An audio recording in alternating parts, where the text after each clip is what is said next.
This is Podco Media Networks. On episode 86 of Confessions of a Marketer, it's time to Google my business.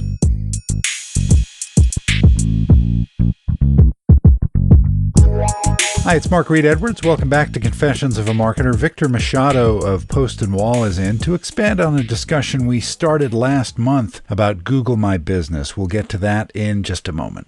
Coming soon, Joe Martin of Cloud App will be in to chat about using video and visuals in your marketing. Plus, we have Mitch Duckler coming up on differentiating your brand, Steve Randazzo on experiences, and David Lemley in to talk about retail marketing. And he's going to share some stories about the early days marketing Starbucks. And there's lots more in store.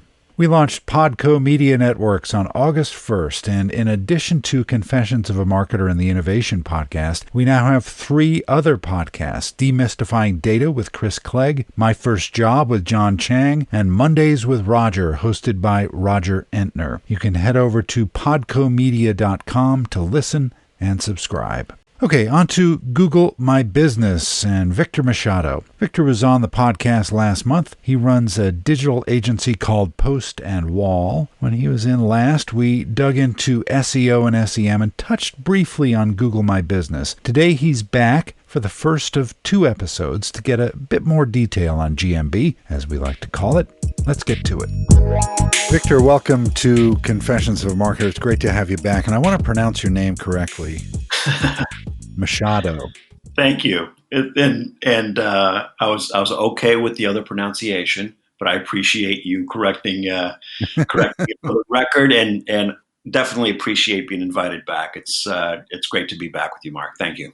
Yeah, it's good to have you here. And we started chatting after your appearance last time, and felt that there was something that we talked about we didn't really go into, and that is Google My Business. So what is it and why is it important? Yeah, so Google My Business is a tool that's been around for quite some time.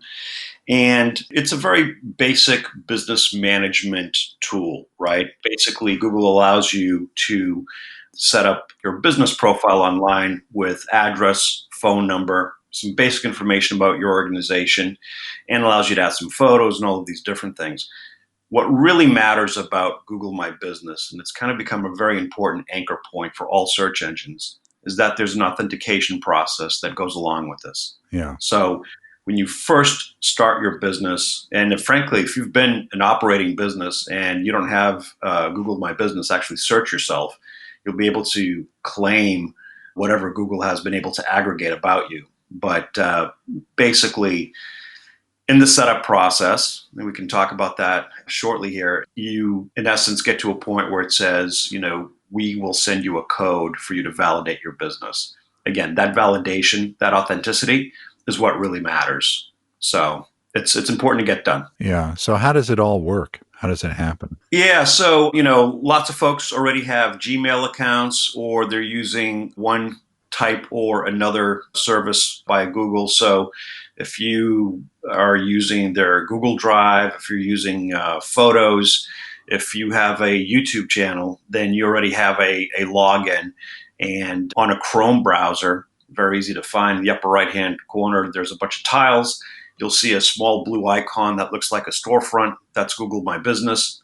You click in there, and literally the script walks you through a very, very simple setup. It's not complicated to do, and it's just a smart thing to get done. Yeah, so I assume, like everything with Google, there's some kind of back end. What can you do inside of this to control your presence and ensure that people can Google your business? Yeah, so, and we should probably highlight that the reason why this has actually become more important is because Google changed their algorithm this summer in June.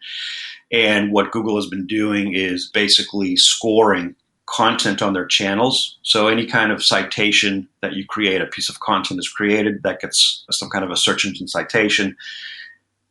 From Google's perspective, they actually are going to start scoring content on their channels higher. So just by taking care of some of these things on the Google platform, or if you do things on YouTube, you're being rewarded by receiving a higher score. On Google My Business itself, right, one of the places to really kind of start is the info tab. And again, you've got some very simple things in there where you can put in your operational hours. You can list out services, and that's a feature that was introduced end of last year, top of this year. And it's kind of very basic list of, these are the things that I do as a business. And you can break them up by categories. So if you've got different product lines, if you're a retailer or if you're a manufacturer, you can do something that's very simple to have that picked up. And you can also call out things about your business that may matter to your target audience, like you're a woman-owned business, or if you're a veteran-owned business, you can actually denote that. And those kinds of specialty call-outs actually really help as well in kind of just the overall organic finding someone online. One of the things that really make this very specific is that you can define your service area.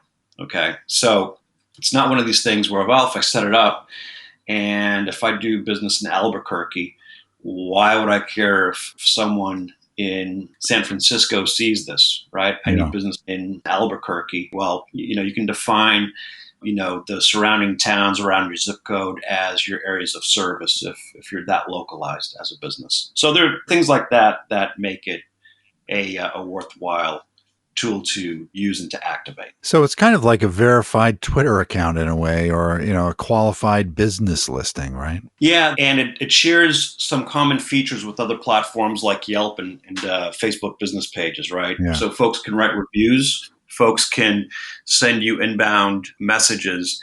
Again, the key difference is, and this comes with the change in Google's algorithm, Google will actually score those interactions as higher in whatever their calculations are. So if someone in that territory sends you a message about, do you have any upcoming sales? Now, anyone can actually respond to that. That's one kind of drawback of this thing where Google has it today, that just about anyone can chime in. However, if you take the time as the business owner to actually address that person's question online, that message, which is an automated thing, so you can actually have it come right to your cell phone so you don't miss a thing, that interaction actually gets scored and will help you in your local SEO. And the other thing is reviews. Google has now placed a significant value on business owners responding to reviews, whether they're good or bad, right? From Google's perspective, they're basically saying, we want to see that this is an active business, an active brand. The reality obviously is that, Google wants you to really start to use more of their services, be on more of their channels. They want to influence your behavior overall, right? Must be fun running a small business, huh?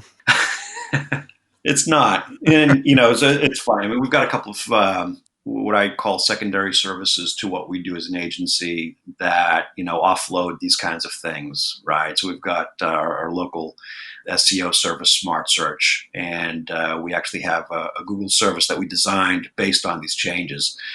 Because let's face it, if you're busy responding to messages and reviews and all these kinds of things, then you're not busy actually being an operator of your business. So, for us, those types of services are kind of add-ons to some of our work. It's not really a core focus for us, but, we make it available so that we can kind of be as full service as we possibly can be as a digital agency. Yeah. I mean, if I run a gift shop, I want to run the gift shop. I don't want to have to worry about Facebook, Yelp, and Google My Business. No, you don't. If you run a gift shop, though, and you don't have a huge budget in some of the markets right now, I know in the Boston market, in beta, they have a new feature inside of Google My Business called Products. What's great about Products is that actually, instead of it just being kind of a text listing of what you have, you can take pictures, upload the picture with a very short description of what the product or service is, and you can create those as catalogs, right, as different sections. And when someone does a search on a related item, you'll come up. again, all of this comes back to generating citations. Sure. Right? So if you own a gift shop, and if one of the things that you happen to sell are decorative scarves, well, you define that becomes a citation that's actually tied to your Google My Business, which is tied to your website. People are going to have a better chance of finding you. So it's worth taking some time, especially if you're a smaller operator, business owner, to actually take a look at this tool. Sounds like Google is trying to take Yelp's business away from it and also hurt Facebook. You think are they still valuable in this space? Mark, that's a great question. I mean, I think the easy answer is yeah, absolutely. They're trying to get you to spend more time on their channels. I personally don't know how I feel about Yelp. I feel like Yelp kind of has been a stagnant platform.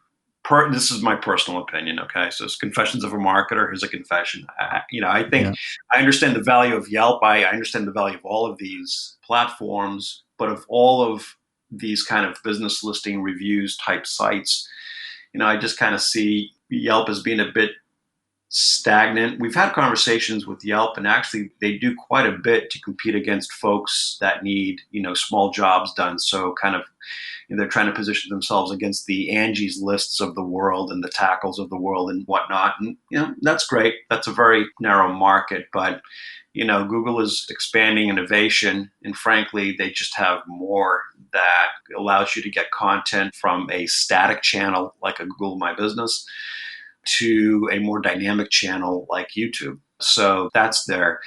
For Facebook, yeah, they're competing against Facebook as well. You'll also find that when you do a search on a business, and if you are on a Chrome browser on a desktop, for instance, or even on a mobile device, if they pull up your Google My Business profile, they'll actually also pull in reviews from Facebook and from Yelp, right? And from other sources. So, I think from that perspective, they're playing friendly. But when you get to the ad dollar space of all of this, right, Facebook operates very differently than Google. Google is much more comprehensive, but it's much more complex. It's not where you're going to find small business owners spending a lot of their time and money.